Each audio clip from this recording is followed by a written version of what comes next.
중국도 지금 우주 산업에 뛰어들고 있나요? 중국이 엄청나게 뛰어들고 있죠. 지금 미국과 가장 기술 경쟁을 하고 있는 나라가 중국이고요.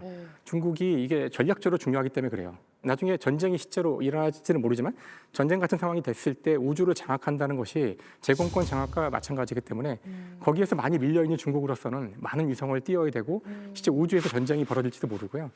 그러니까 중국은 많은 돈을 투입하고 있죠.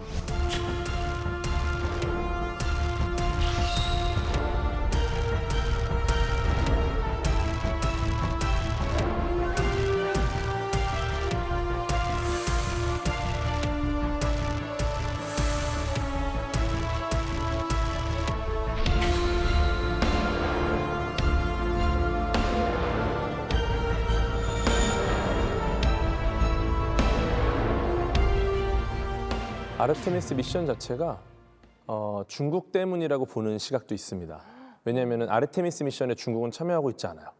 중국과 중국의 우호적인 국가들을 제외한 다른 모든 나라가 이제 힘을 모아보자라는 느낌도 좀 있거든요. 그러니까 수준이 궁금해요. 그러니까 영화에서는 진짜 뭐 중국도 꽤 미국 나사가 곤경에 처했을 때 막 도와주는 정도의 레벨까지 보여지는데 실제로는 어떤가요? 이게 2012년도에 시진핑 중국 주석이 우주 굴기를 내세워서 무서운 속도로 미국을 쫓아갔습니다.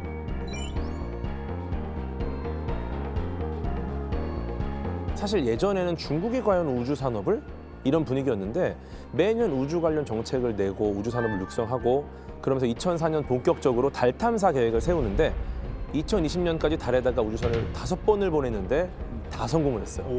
네, 그러니까 잠재력이 엄청난 거죠. 아니 5번 트라이에 5번 성공이라고요? 네, 5번 성공이 아니고? 5번을 다 성공했어요. 와 대박이다. 네, 그래서 심지어 2019년에는 세계 최초로 달 뒷면에 착륙을 했고요. 이건 어려운 게 앞면은 지상과의 통신이라든지 많은 것들이 유리해요. 근데 뒷면은 일단 가려집니다. 근데 그것을 이제 중계 위성을 사용하면서 기가 막히게 이제 착륙을 했고, 그리고 올해 6월에는 달 뒷면에 가서 암석 샘플도 가져왔고요.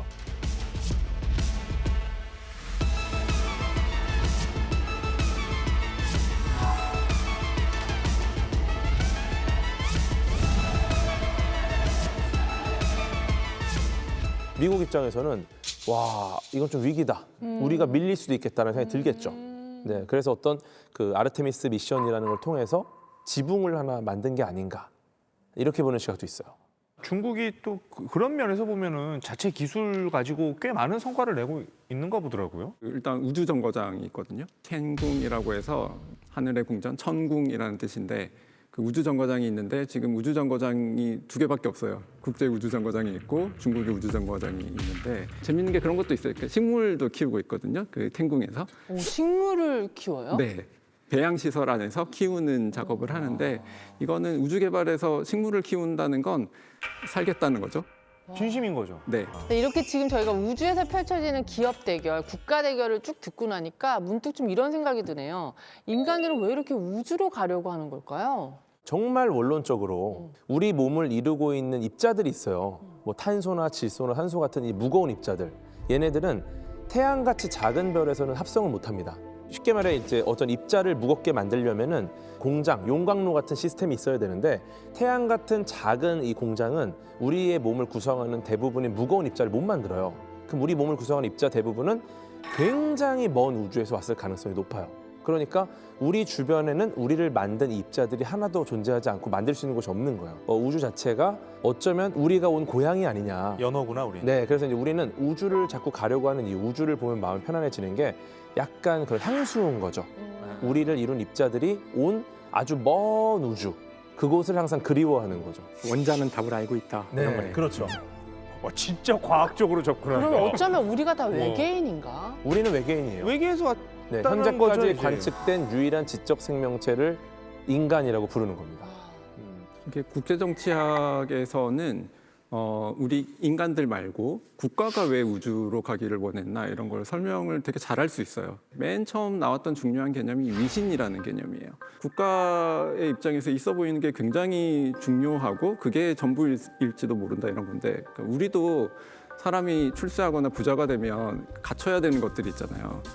어디에 집을 사야 되고 차는 뭘 몰아야 되고 이런 것들이 있잖아요. 그러니까 국가도 이게 중요한데 그 초강대국들한테 제일 중요한 그 미신을 보여주는 사치품이 우주 기술이었던 거예요. 저는 사실 국가만이 아니라 모든 권력이 저는 우주와 관련이 있다고 생각해요. 권력자들이 언제나 나는 왜 일을 하지 않고 먹을 수 있는가를 설명할 때 들었던 그런 이유가 다 비슷하거든요. 이 권리를 하늘이 줬다는 거예요. 맞아요. 우리도 이제 1000명으로 다스린다 그러잖아요. 우리나라 조선도 그랬지만, 그러니까 하늘은 원래 권력의 상징이에요. 아까도 그렇지만 현재의 가장 권력을 가진 국가뿐만 아니라 누구든 하늘로 가야 하는 거예요. 왜냐하면 거기 가는 사람들이 바로 권력의 정점에 있는 것이죠. 그래서 사실 하늘로 가는 게 어려워서 그렇다면은 사실 물로 가는 게 훨씬 어렵거든요. 물속으로 깊이 들어가는 것이 하늘로 가는 게 훨씬 어려워요. 그러니까 물속으로 들어가면 압력이 높아지기 때문에 하늘로 올라가면 공기도 없고 하지만 압력은 제로거든요. 그런데 우리가 땅속 물속 깊이 들어갔다고 해서 국가적 위신이 있다거나 이렇게 생각은 하진 않아요.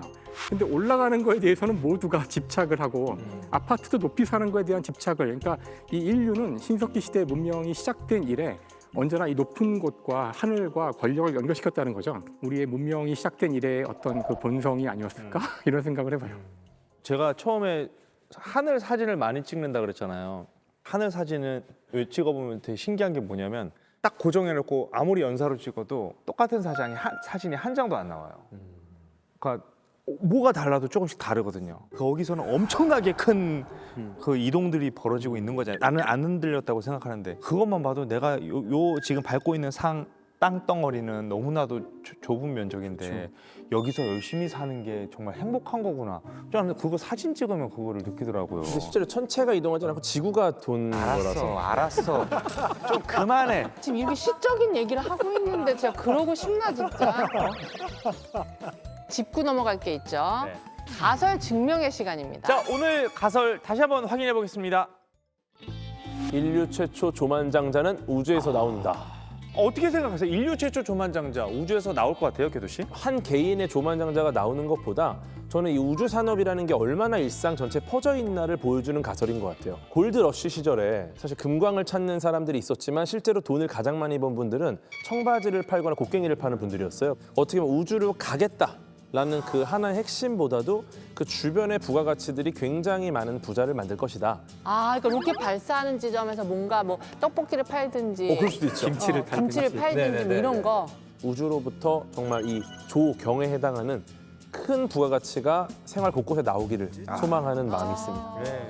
질문이 조금 쓸모나 효용에 초점이 맞춰져 있는 질문이긴 해요. 근데 우리가 우주에서 얻을 수 있는 것 중에는 당장의 효용으로 설명할 수 없는 것들이 많거든요. 우리가 우주에 진출하면 돈을 얼마나 벌지보다 우리가 어떻게 달라지지? 하는 질문으로 좀 바꿨으면 좋겠다 생각을 합니다.